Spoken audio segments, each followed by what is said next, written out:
मेरे प्रिय शिष्यों, आप सभी का स्वागत है एक्सपी क्लासेस में। आइए आज हम आपके लिए लेकर आए हैं कक्षा 12 के हिंदी काव्य के अंतर्गत ये श्रद्धा मनु नामक अध्याय है जो जयशंकर प्रसाद के कामायनी से लिया गया है, जिसमें जयशंकर प्रसाद जी ने देव संस्कृति के विनाश के बाद जो नई मानव सभ्यता विकसित हुई उस पर प्रकाश डाला है और उसकी एक मनोवैज्ञानिक कहानी प्रस्तुत की है। यह विकास श्रद्धा और मनु के योग से ही संभव हुआ। तो उनके प्रथम दर्शन और उनके परस्पर आकर्षण को इन्होंने बहुत सुंदर ढंग से वर्णन किया है और इसमें श्रद्धा मनु को अपना संदेश जीवन मानव जीवन का एक नया संदेश दे रही है। तो देखते हैं इसमें कविता में है क्या।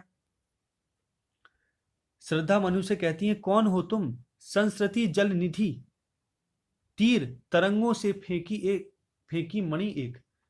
कि आप कौन हैं? संस्कृति अर्थात संसार, जल निधि अर्थात समुद्र, कि संसार रूपी समुद्र के किनारे तरंगों से फेंकी मणि एक। कि जैसे समुद्र की लहरें जब अपनी तरंगों से मणि रत्नों को किनारे फेंक जाती हैं, वैसे ही आप इस संसार रूपी समुद्र के किनारे इसी संसार की लहरों से फेंके गए एक मणि के समान आप प्रतीत हो रहे हैं। आप कौन हैं? और कर रहे निर्जन का चुपचाप प्रभा की धारा से अभिषेक। कि इस निर्जन और एकांतिक वातावरण का आप अपनी प्रभा यानी अपनी आभा से इसका अभिषेक, इसको सुशोभित कर रहे हैं। आप कौन हैं? और ठीक उसी प्रकार से शोभित कर रहे हैं जिस प्रकार से सागर तट पर पड़ी हुई मणि उसके निर्जन तट को आलोकित करती है। मधुर विश्रांत और एकांत जगत का सुलझा हुआ रहस्य। कि आप बड़े मधुर विश्रांत थके हुए और एकांत प्रतीत हो रहे और जगत का सुलझा हुआ रहस्य। इस एकांतिक माहौल में आप इस जगत का सुलझा हुआ रहस्य प्रतीत हो रहे। एक करुणामय सुंदर मौन, और कहती हैं कि जो आपका मुख है वो सुंदर और मौन रूप, जो आपका मुख एक करुणामय सुंदर मौन और चंचल मन का आलस्य।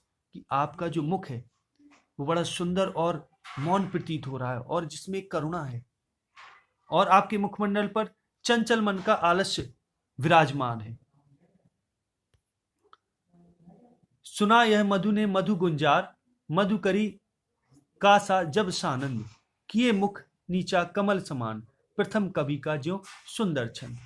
कि जब मनु ने उस निराशा के माहौल निर्जन प्रांत में श्रद्धा को मधुर स्वर जो उन्हें भौरों की मधुर गुनगुन के समान प्रतीत हो रहा था, जब मनु ने सुना, मधु गुंजार अर्थात वो मीठा गुंजार, वो गुनगुन, मधुकरी अर्थात भ्रमरी के समान जो आनंद दे रहा था उनको, सानंद आनंद से भरा हुआ जब उन्होंने स्वर सुना, और किए मुख नीचा कमल समान, कि जो अपना मुख कमल के समान अर्थात एक सुंदर कमल, जैसे कोई खिला हुआ कमल नीचे झुक गया हो, वैसे वो अपना मुख नीचे की हुई थी। अर्थात अपना ये मुख नीचे इसलिए की हुई थी कि प्रथम बार किसी अजनबी पुरुष से मिल रही।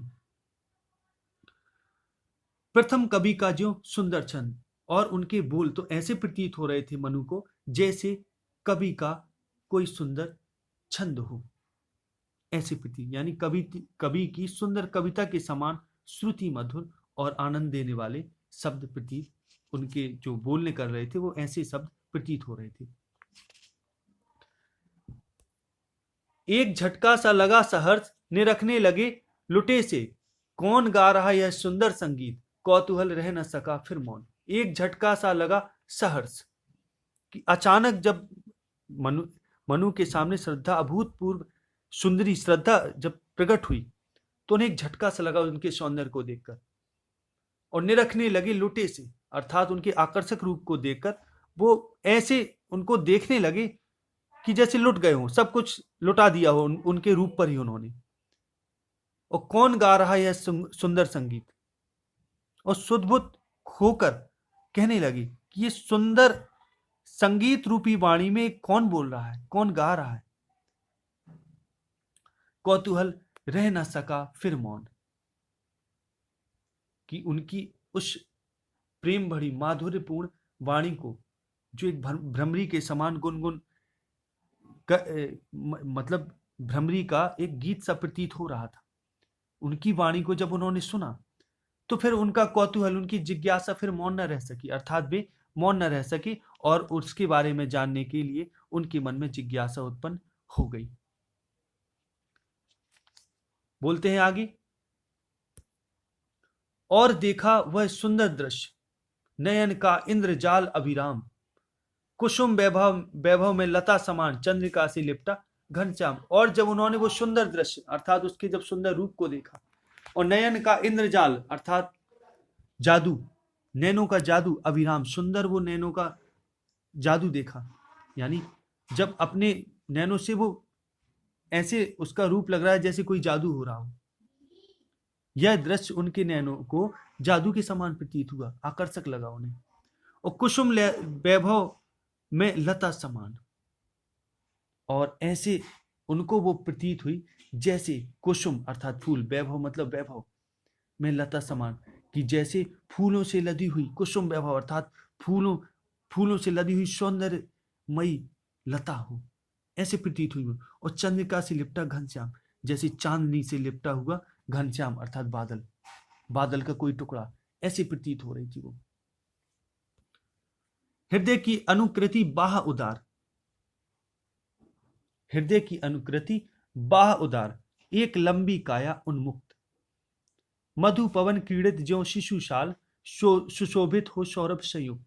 कि हृदय की अनुकृति अर्थात आकार, बाह उदार, बाहरी रूप जो है वो उदार, कि उनकी जो देह यष्टि थी, जो शरीर की आकृति थी, यानी जो हृदय से वो बड़ी उदार और विस्तृत प्रतीत हो रही थी, अर्थात विस्तृत और उदार हृदय उनका एक प्रतीत हो रहा था, यानी बाहरी रूप से दिखने पर बड़े विस्तृत और उदार हृदय वाली, बाह उदार, बहुत उदार प्रतीत हो रही थी। एक लंबी काया, उनका जो शरीर था लंबा था, विशाल था, उन्मुक्त और जो स्वच्छंद थी। मधु पवन कीड़ित, यानी जो मधु पवन अर्थात जो मंद मंद बहने वाली जो पवन होती है, कीड़ित उसमें अटखेलियां करता हुआ, ज्यों शिशु साल, जैसे शिशु छोटा साल का वृक्ष जैसे पवन में अटखेलियां करता है, वैसे ही वो प्रतीत, उनका रूप वैसे ही प्रतीत हो रहा था। सुशोभित हो सौरभ संयुक्त, जो सुशोभित हो रहा था सौरभ संयुक्त, सुगंध से भरा हुआ, कि जैसे मंद मंद जो सुगंधित वायु चलती है उसमें वो ऐसी प्रतीत हो रही थी, यानी मंद मंद सुगंधित वायु में जैसे छोटे छोटे साल का वृक्ष अटखेलियां करता है, वैसे ही उनका पूरा शरीर, वो सौंदर्यमय शरीर सुगंध से परिपूर्ण होकर वहां शोभायमान हो रहा था। मृषण गांधार देश के नील, मृषण अर्थात चिकनी, गांधार देश के नील रोम वाले मेषों के चर्म ढक रहे थे उसका बपुकांत, बन रहा था वह कोमल वर्म। कि अब जो उनका जो शरीर है, जो शरीर में जो वस्त्र हैं वो चिकनी, और गांधार यानी गांधार देश में नीले रंग के जो भेड़ होते हैं उनके गांधार देश के नील रोम वाले यानी नीले रोमों वाले जो भेड़ होते, मेष अर्थात भेड़, उनकी चर्बी अर्थात उनके चर्म से बना हुआ जो उनका वस्त्र था वो पहने हुई थी। यानी नीले भेड़ वाले जो गांधार देश में जो नीले बालों वाली जो भेड़ें पाई जाती हैं, उनकी चमड़ी से उनका वस्त्र बना हुआ था, वो वस्त्र वो धारण करी थी। ढक रहे थे उसका बपुकांत, जो वस्त्र उनका बपुकांत, जो उनका सुंदर, कांत अर्थात सुंदर और बपु अर्थात शरीर, उनका सुंदर शरीर, वो वस्त्र वो चर्म वो ढक रहे थे। बन रहा था वह कोमल वर्म, कि जो ढके हुए ऐसे प्रतीत हो रहा था जैसे ये सुरक्षा प्रदान कर रहा हो और एक कवच हो, वर्म अर्थात कवच, कि जो भी वो नीले भेड़ की खाल से बने हुए उनके जो वस्त्र थे उनको सब प्रकार से सुरक्षा प्रदान कर रहे थे। नील परिधान बीच सुकुमार, खुल रहा मृदुल अध खुला अंग, कि उन नीले परिधान, नीले वस्त्रों के बीच में सुकुमार अर्थात कोमल, खुल रहा मृदुल अध खुला अंग, कि जो भी उनके अध खुले अंग थे वे बड़े कोमल और सुकुमार दिख रहे थे, वो दिखाई दे रहे थे। यानी उसी वेशभूषा में कहीं कहीं जो उनका शरीर जो अध खुला रह गया था, वो कोमल और सुकुमार उनके अंग उस शरीर में दिखाई दे रहे थे। और उन्हें देखकर ऐसा प्रतीत हो रहा था जैसे खिला हो ज्यों बिजली का फूल, मेघवन बीच गुलाबी रंग, कि मेघों के बीच में गुलाबी रंग का जो बिजली का फूल खिला हो, ऐसे प्रतीत हो रहा था। यानी जो उन्हीं वस्त्रों के बीच जैसे उनका जो शरीर है वो बिजली का फूल सा प्रतीत हो रहा था, ठीक उसी प्रकार से जैसे नीले बादलों के बीच में गुलाबी रंग का सुंदर बिजली का फूल का खिलना, अर्थात बिजली का अचानक दौड़ जाना। तो इस प्रकार से उनका शरीर उन परिधानों के बीच में चमक रहा था। आह, वह मुख पश्चिम के व्योम बीच जब घिरते हो घनश्याम, अरुण रवि मंडल उनको भेद दिखाई देता हो छवि धाम। आह, वह मुख, और उनका जो मुख था पश्चिम के व्योम, अर्थात जो पश्चिम यानी पश्चिम की दिशा में जो आकाश होता है, पश्चिम के व्योम बीच जब घिरते हो घनश्याम, कि जब बादल घिरते हैं पश्चिम में सांझ के समय, अरुण रवि मंडल उनको भेद, कि अरुण लाल लाल जो रवि मंडल यानी सूर्य की जो किरणें होती जब उनको भेदती हैं तो दिखाई देता हो छविधाम। तो जैसा वो प्रतीत होता है वैसे ही उनका मुखमंडल जो सांझ के समय जब सूर्य की किरणें, लाल लाल सूर्य की किरणें बादलों पर पड़ती हैं, तो बादल जिस आकृति के, जिस हल्के लाल रंग के दिखते हैं, वैसे ही उनका छवि धाम, उनका सौंदर्य, उनका मुख प्रतीत हो रहा था।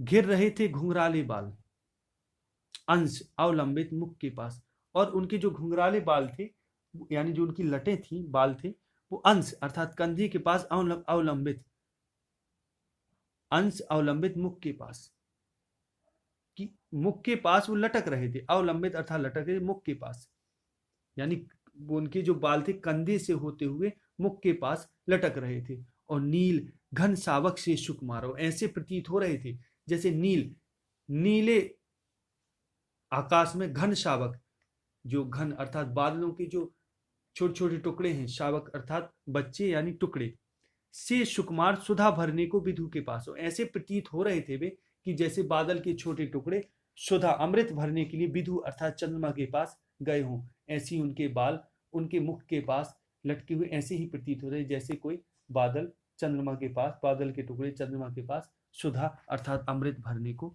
गए हों। और उस पर वह मुस्कान रक्त किसलय पर ले विश्राम, अरुण की एक किरण अम्लान अधिक अलसाई हो अविराम। और जो उनके मुख पर जो मुस्कान है,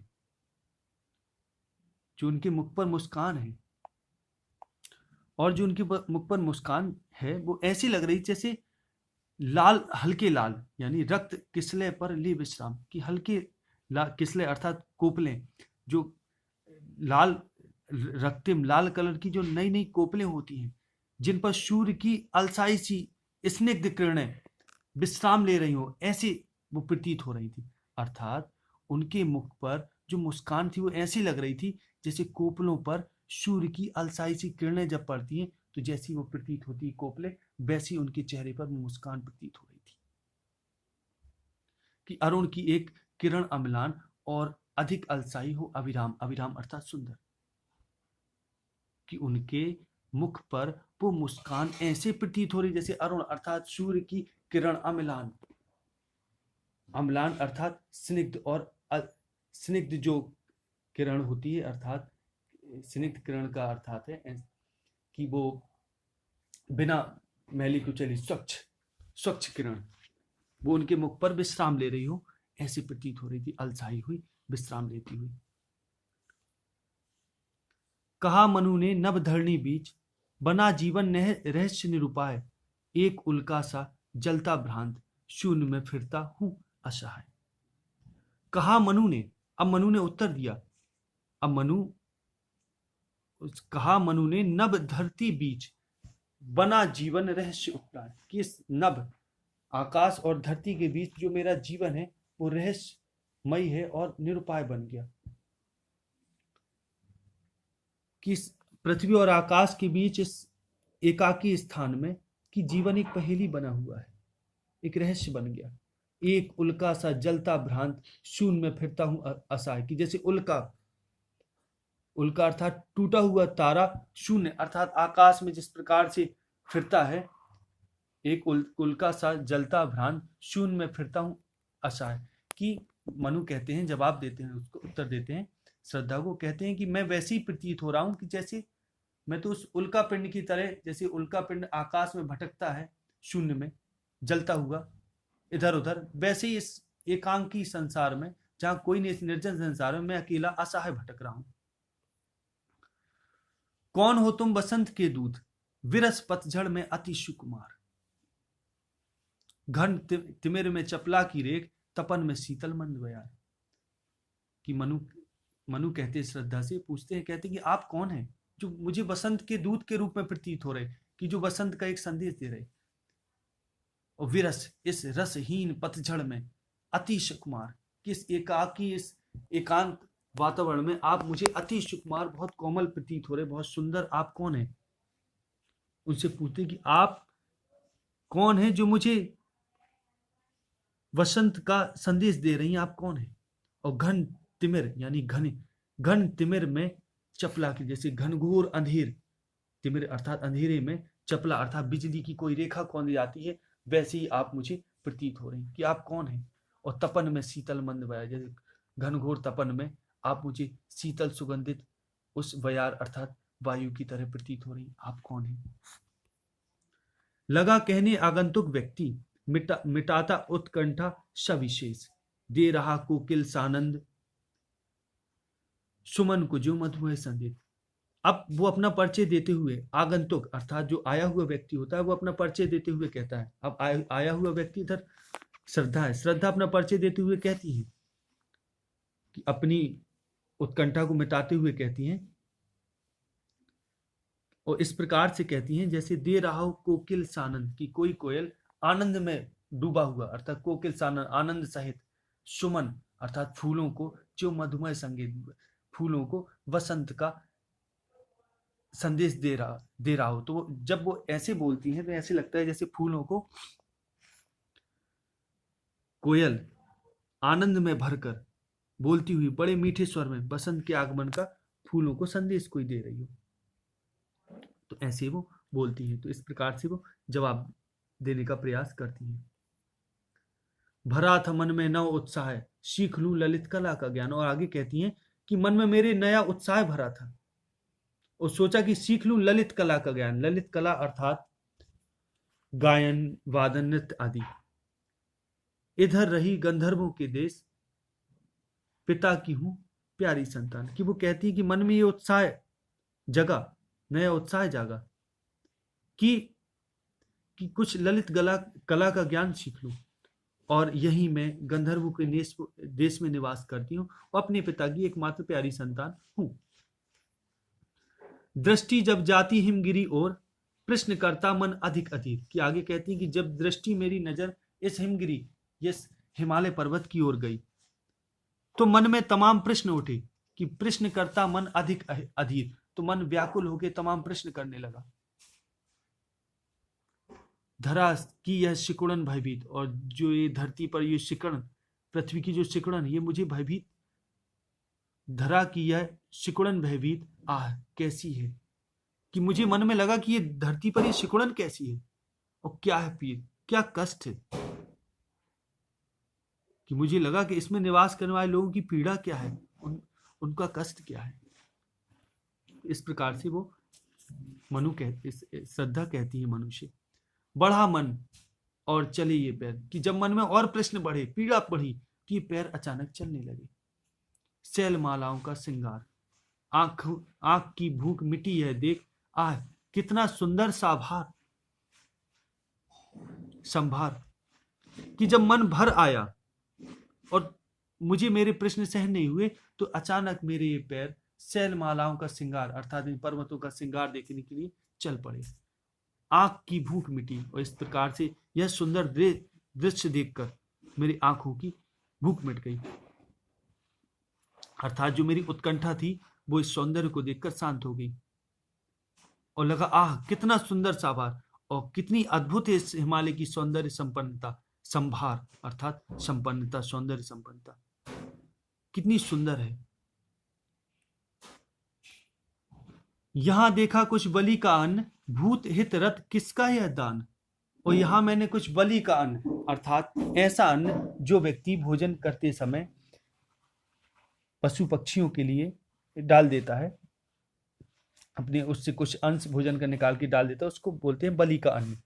कि जब मैं, श्रद्धा कहती है कि जब मैंने यहाँ बलि का अन्न देखा जो भूत हित रथ अर्थात भूत यानी प्राणियों के कल्याण के लिए, हित अर्थात कल्याण के लिए रथ पड़ा हुआ था, तो मैंने सोचा निश्चित ही यहाँ कोई जीवित है, शायद ये उसका ही यह दान है। किसका यह दान? तो मेरे मन में उत्कंठा हुई कि यहाँ कोई अभी शायद जीवित है कि जिसने ये दान पूर्वक ये यहाँ फेंका हुआ है।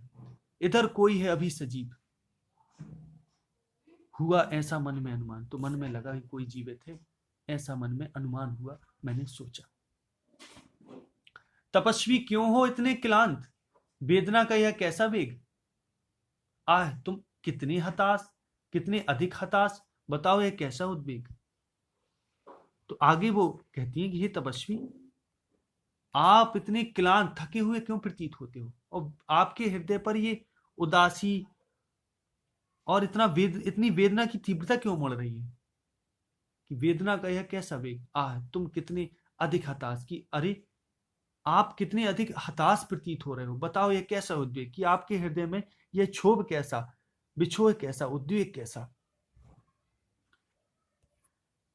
दुख की पिछली रजनी बीच विकसता सुख का नवल प्रभात, एक पर्दा यह झीना नील जिसमें छिपाए हैं जिसमें सुख का। कि आगे कहती हैं कि दुख की जो पिछली काली रात होती है, दुख की पिछली रजनी अर्थात रात, जो पिछली जो रात होती है उसी के बीच तो सुख का नया सवेरा, नया प्रभात, नवल प्रभात अर्थात नया सवेरा होता है, विकसित होता है। एक पर्दा यह झीना नील, ये जो बीती हुई रात की जो झीने नीले जो ये आकाश है, ये एक पर्दा यह झीना नील छिपाए है जिसमें सुख गात। कि ये जो दुख है वो एक झीना पर्दा है कि जो इस आकाश के बीच एक सुख छिपाए हुए है अपने में, कि जिसके बीच इस सुख, इसी दुख के बीच तो सुख, इसी दुख रूपी पर्दे के बीच तो सुख छिपा हुआ है।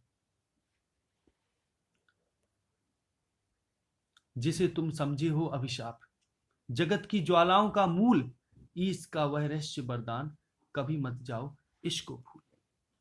कि आगे कहती है कि जिसको तुम साप समझते हो, अभिशाप समझते हो, वो जगत की ज्वालाओं, वह जगत की ज्वालाओं अर्थात पीड़ाओं का मूल है। कि जिसे आप अभिशाप समझते हो और समझते हो कि संसार की पीड़ा है, कि वही तो इस जगत का मूल है। क्योंकि यही पीड़ा मनुष्य को सुख की प्राप्ति के लिए प्रेरित करती है। जगत की ज्वालाओं का मूल, कि जगत की ज्वालाएं हैं, जो प्रेरणाएं हैं, उनका मूल है। कि जिसको आप अभिशाप समझ रहे हो, इस प्रलय को, इस विनाश को, ये विनाश नहीं है, यही तो नए संसार की ज्वालाओं का मूल है। यही दुख, यही ज्वालाएं हमें प्रेरित करती है सुख प्राप्ति के लिए। और ईश का वह रहस्य वरदान, कभी मत जाओ इसको भूल। ये तो ईश्वर का वह रहस्यमय वरदान है, कभी इसको भूलना मत। लगे कहने मनु शहीद विषाद, मधुर मारुत से ये उच्छ्वास, अधिक उत्साह है तरंग अभात, उठाते मानस में सविलास। कि अब लगे कहने मनु सहित विषाद, कि अब श्रद्धा की बातें सुनकर विषाद अर्थात दुख में भरकर मनु कहने लगे कि मधुर मारुत अर्थात जो मधुर, जो सुगंधित, मंद मंद जो सुगंध वायु होती है, मारुत अर्थात वायु, सुगंधित जो शीतल जो मंद सुगंधित वायु होती है, से ये उच्छ्वास, कि जब तुम जो बोल रही हो, तुम्हारे उच्छ्वासों के द्वारा आनंद प्रदान करने वाले जो उच्छ्वास, यानी जो तुम बोल रही हो, बोलने में जो ऐसे प्रतीत हो रहा है जैसे शीतल मंद सुगंधित वायु के समान उच्छ्वास तुम्हारे प्रतीत हो रहे, और अधिक उत्साह तरंग अबाध। उच्छ्वास अर्थात सांसों का लेना और छोड़ना, कि जो शब्द निकल रहे इसी में अधिक उत्साह तरंग अबाध, किससे मुझे अधिक उत्साह प्रतीत हो रहा है कि जो अबाध अर्थात बिना रुके जो तरंगों के समान मुझ पर तुम्हारे शब्द प्रवेश कर रहे, मैं इनको अनुभव कर रहा हूं। उठाते मानस में सविलास, कि मेरे मन में ये आनंद उत्पन्न कर रहे। किंतु जीवन कितना निरुपाय, लिया है देख नहीं संदेह। कि मनु कहते हैं कि लेकिन मैं क्या करूं, ये जीवन बड़ा मुझे निरुपाय निस्सहाय प्रतीत होता है। ये मैंने देख लिया है, उसमें मुझे संदेह नहीं बचा। निराशा है जिसका कारण सफलता का वह कल्पित की, कि जिसका कारण निराशा है और सफलता का वह कल्पित की, कि जो जीवन तो सफलता की कल्पनाओं का केवल घर है। कि निराशा है जिसका कारण सफलता का वह कल्पित की, कि जो जीवन है वो सफलता की कल्पनाओं का केवल घर है, किंतु वास्तव में यदि विचार करके देखा जाए तो जीवन का परिणाम निराशा ही तो है। क्योंकि मृत्यु अवश्यंभावी है, निश्चित है, वो तो होगी एक दिन। कहा आगंतुक ने सस्नेही, अरे तुम इतने हुए अधीर, हार बैठे जीवन का दांव। कि आगंतुक ने अर्थात आए हुए व्यक्ति, आगंतुक अर्थात आए हुए व्यक्ति यानी श्रद्धा ने कहा, सस्नेह बड़े प्रेम पूर्वक कहा, बड़े प्रेम स्नेह भाव से कहा, अरे तुम इतने अधीर, कि आप इतने अधीर अधैर्यवान कैसे हो गए। हार बैठे जीवन का दांव, जीतते मरकर जिसको भी, कि आप उस जीवन का यानी निराश होकर उस जीवन का दाव हार गए, कि जिसको कर्मशील साहसी पुरुष जीतते मरकर जिसको भी, कि मरकर भी जिसको जीतने का प्रयास करते हैं, कि आप इतने हताश और उदास कैसे हो सकते।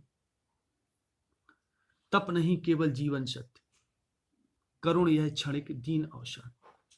कि आगे कहती हैं कि हे तपस्वी, केवल तपस्या ही जीवन का सत्य नहीं है, करुण यह क्षणिक दीन अवसाद, कि जो अवसाद है ये तो केवल क्षणिक है। यानी दीनता और करुणा के जो भावों से उत्पन्न तुम्हारी ये मन स्थिति है वो तो क्षणिक है। करुण यह क्षणिक दीन अवसाद, अवसाद अर्थात कष्ट।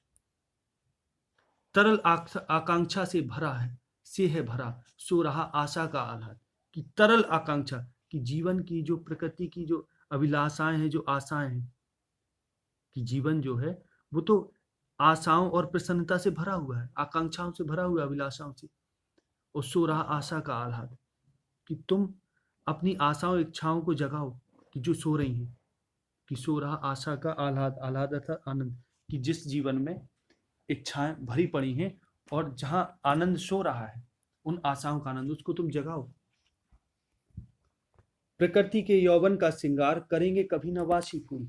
कि प्रकृति कभी भी अपने यौवन का श्रृंगार बासी फूलों से नहीं करती, अर्थात प्रकृति में प्राकृतिक छटा कभी बासी फूलों से नहीं आती, मुरझाए हुए फूलों से नहीं आती। मिलेंगे वे जाकर अति शीघ्र, कि ऐसे फूलों का तो जो परिणाम है वो तो धूल में मिल जाना ही है। आह उत्सुक है उनकी धूल, कि मिलेंगे वे जाकर अति शीघ्र, आह उत्सुक है उनकी धूल। कि वे जो बासी फूल हैं वे तो अंत में धूल में ही मिलना है, तो बासी फूलों से कभी थोड़ा प्राकृतिक छटा यानी प्रकृति अपना श्रृंगार कर सकती है। एक तुम यह विस्तृत भूखंड, प्रकृति वैभव से भरा अमंद। एक अकेले तुम हो इस विस्तृत भूखंड में, यानी इस पूरे संसार में एक अकेले मात्र तुम हो। प्रकृति वैभव से भरा अमंद, जो प्रकृति यानी विभिन्न प्राकृतिक संपदाओं से यह विशाल पृथ्वी भरी पड़ी है। अमंद अर्थात तेज, परिश्रमी। तुम एक अकेले इस विस्तृत भूखंड, इस संपूर्ण प्रकृति पर तुम ही तो हो। प्रकृति वैभव से भरा अमंद, जो इस प्रकृति के वैभव से भरी, यानी ये संपूर्ण प्रकृति जो है वो संपूर्णता से वैभव से भरी हुई है, और इसको तुम उपभोग कर सकते हो। कर्म का भोग, भोग का कर्म, यही जड़ का चेतन आनंद। कि पहले जो कर्म है यानी जो पूर्व संचित कर्म है उनका भोग, और फिर भोग का कर्म, यही जड़ का चेतन आनंद, यानी जो जड़ वृक्ष भी चेतन मनुष्य की भांति बिना किसी स्वार्थ के फलते फूलते हुए आनंद का अनुभव करते हैं, यही तो जड़ का चेतन आनंद है। कि इसमें वो कहती है कि तुम ही हो कि निराशा का आवाज, निराशा का चादर ओढ़कर बैठे हो। देखो प्रकृति तो वैभव से भरी हुई है, ये तुम्हारे उपयोग के लिए हो। तुम अपने कर्म और कठोर परिश्रम के द्वारा संपूर्ण प्रकृति का उपभोग कर सकते हो। और हम तो वैसे भी सभी मनुष्य जो पूर्व संचित कर्म होते हैं उनके परिणाम को इस धरती पर भोगते हैं, विभिन्न जो प्राकृतिक वैभव उनका उपयोग करते हैं, और आगामी जन्मों के लिए फिर हम दूसरे कर्म करते हैं और संचय कर लेते हैं उन्हीं कर्मों को। तो कर्म का भोग, भोग का कर्म, यही जड़ का चेतन आनंद। और प्रकृति भी यही सब कर रही है, यानी जो भी जड़ वस्तुएं भी हैं वे भी बिना किसी स्वार्थ के फल फूल रही हैं, और यही तो उनका जड़ वस्तुओं का चेतन आनंद है। अकेले तुम कैसे असहाय यजन कर सकती तुच्छ विचार। कि आगे वो कहती हैं अकेले तुम कैसे असहाय, कि तुम असहाय अकेले कैसे यजन कर सकते हो, अर्थात इस सृष्टि को पुनः कैसे प्रारंभ कर सकते हो। अगर तुम ऐसा सोचते हो तो यह तुम्हारा तुच्छ विचार है। तपस्वी, हे तपस्वी, आकर्षण से हीन कर सके नहीं आत्मविस्तार। कि अगर कोई आकर्षण से हीन है तो कभी वो आत्मविस्तार नहीं कर सकता, यानी अपना विकास नहीं कर सकता। तो इस प्रकार से कहती हैं कि तुम अकेले अगर ऐसा सोचते हो कि तुम असहाय होकर, तुम असहाय हो, अकेले हो, और ऐसा अगर तुम सोचते हो कि मैं इस संसार में अकेले असहाय हूं, तो फिर तुम अकेले कैसे इतना बड़ा काम कर सकते, इस सृष्टि का पुनः विकास कैसे कर सकते। यह तो तुम्हारा तुच्छ विचार है। तपस्वी आकर्षण से हीन कर सके नहीं आत्मविस्तार। कि जो व्यक्ति आकर्षण से हीन है वो उसका आत्मविस्तार नहीं होता, अर्थात तुम आत्म कल्याण नहीं कर सकते, यानी तुम सृष्टि को आगे नहीं बढ़ा सकते। समर्पण लो सेवा का सार, सजल संस्कृति का यह पतवार। कि आगे कहती हैं कि मानवता के कल्याण के लिए मैं अपना समर्पण तुम्हें करती हूँ। समर्पण लो सेवा का सार, वह समर्पण लो जो सेवा का सार तत्व है, मैं तुम पर अपना समर्पण करती हूँ। सजल संस्कृति का यह पतवार, कि जो जल से भरी हुई संपूर्ण सृष्टि है, इस संसार जो जलमग्न है, ये इसमें मेरा समर्पण पतवार की भांति काम करेगा। अर्थात यहाँ श्रद्धा अपने आप को इनकी जीवन संगिनी बनाना चाहती है मनु की। तो कहती है सृष्टि के कल्याण के लिए, सृष्टि को आगे बढ़ाने के लिए मैं अपने आप को तुम पर समर्पित करती हूँ। तो मेरा ये समर्पण स्वीकार करो कि जो इस डूबे हुए संसार में एक मानवता को नई दिशा देगी और ये पतवार का काम करेगी। आज से यह जीवन उत्सर्ग इसी पद तल में विगत विकार। कि आज से मैंने ये जीवन तुम पर निछावर कर दिया, उत्सर्ग कर दिया, और इसी पद तल में विगत विचार अर्थात जो विकार, बीते विगत अर्थात बीते हुए जो विकार हैं वो इसी पद पे, इसी स्थिति में आज से ही मैं तुम पर सब समर्पण करती हूँ। मुझे पीछे के तुम्हारे गुण दोष आदि से कोई लेना देना नहीं है। इस प्रकार से वो कहती है कि मुझे आप में जितनी चाहे जितनी बुराइयां दोष, मुझे उनसे कोई लेना देना नहीं। मैंने तो आपके सम्मुख आत्मसमर्पण करके आपको अपना जीवन साथी बनाने का निर्णय किया है, वह कभी नहीं बदलेगा। इसी पद तल पर, यानी वो यही पद रहेगा, अब कभी नहीं बदलेगा। बनो संस्कृति के मूल रहस्य, तुम्ही से फैलेगी वह बेल।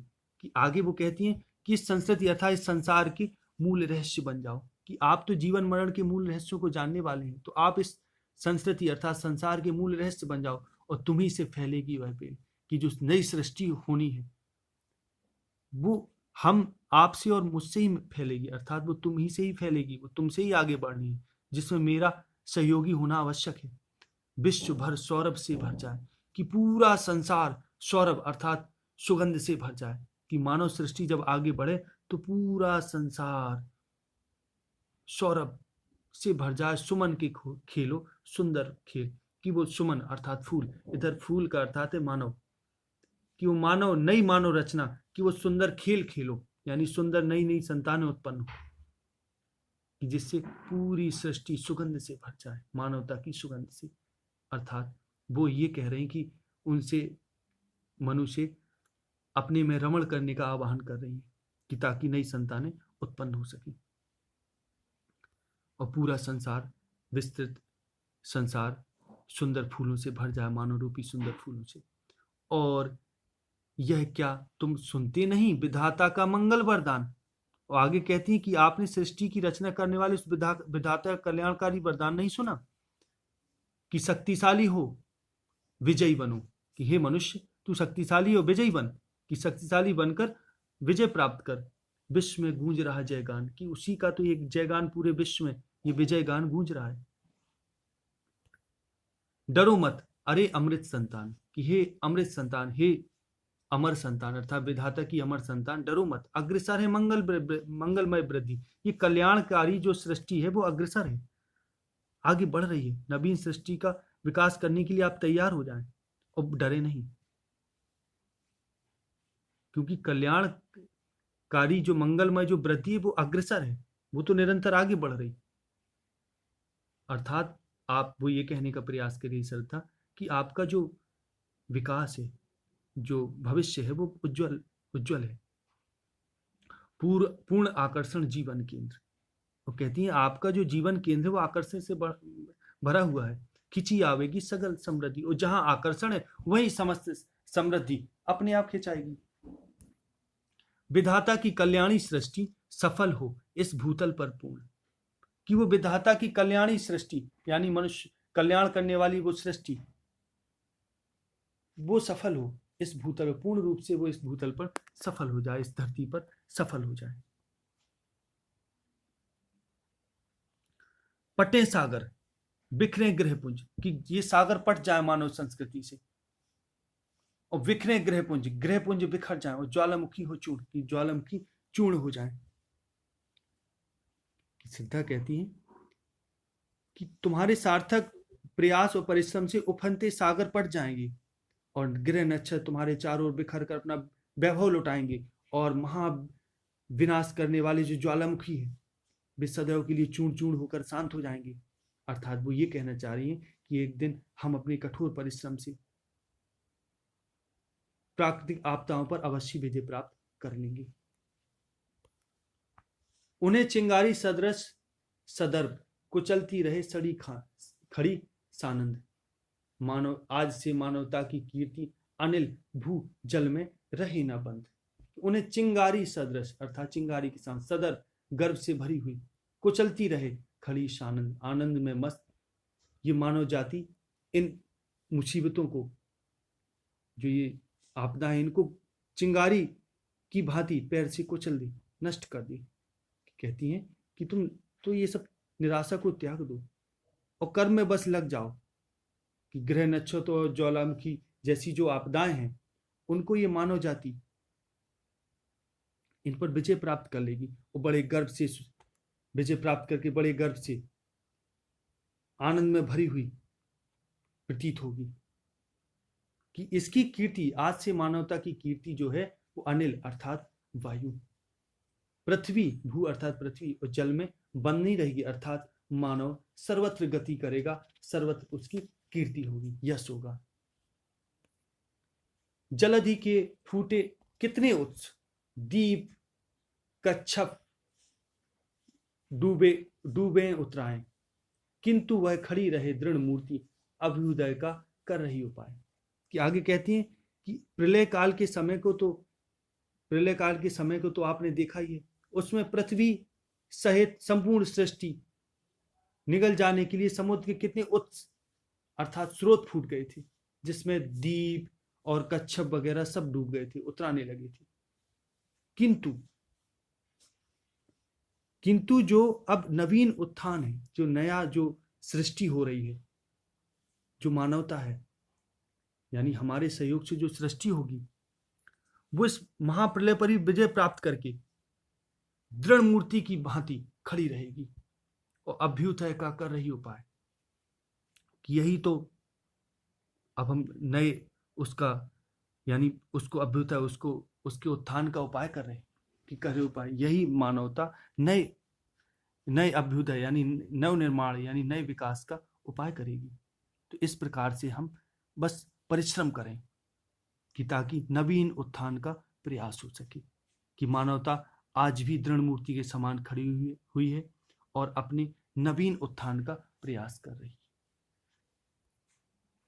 शक्ति के विद्युत कण जो व्यस्त विकल बिखरे हैं हो निरुपाय, कि अगर शक्ति के जो विद्युत कण होते हैं व्यस्त, अस्त व्यस्त और विकल बिखरे, अगर एक तरफ बिखरे हो तो वे निरुपाय रहते हैं, यानी किसी काम की नहीं रहती।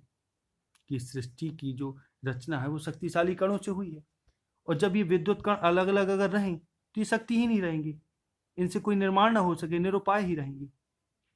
समन्वय उसका करे समस्त, कि अगर उनका सबका समन्वय इकट्ठा कर लिया जाए तो विजयिनी मानवता हो जाए, कि संपूर्ण मानवता विजयिनी हो जाए, अर्थात नई सृष्टि का पूर्ण विकास हो जाए, यानी मानवता अपने पूर्ण विकास में प्रतिष्ठित हो जाए। इस प्रकार से ये कहने का प्रयास करेंगे श्रद्धा कि मेरे और तुम्हारे सहयोग से पुनः, यानी स्त्री और पुरुष शक्ति के दो स्रोत हैं, अगर दोनों मिल जाएंगे तो ये मानवता पुनः पूर्ण रूप से विकसित हो जाएगी। तो इसलिए मेरा और तुम्हारा मिलना अति आवश्यक है। तो इस प्रकार से ये अध्याय समाप्त होता है। आशा है आपको ये वीडियो बहुत पसंद आया होगा, तो इसको लाइक करें और अधिक से अधिक कमेंट करें और हमारे चैनल को सब्सक्राइब जरूर करें। आप हमसे व्हाट्सएप, फेसबुक और ट्विटर और इंस्टाग्राम पर भी जुड़ सकते हैं, इसकी लिंक हमने डिस्क्रिप्शन में दे दी है। आगे नेक्स्ट वीडियो में मिलेंगे, तब तक के लिए नमस्कार, जय हिंद, जय भारत, वंदे मातरम।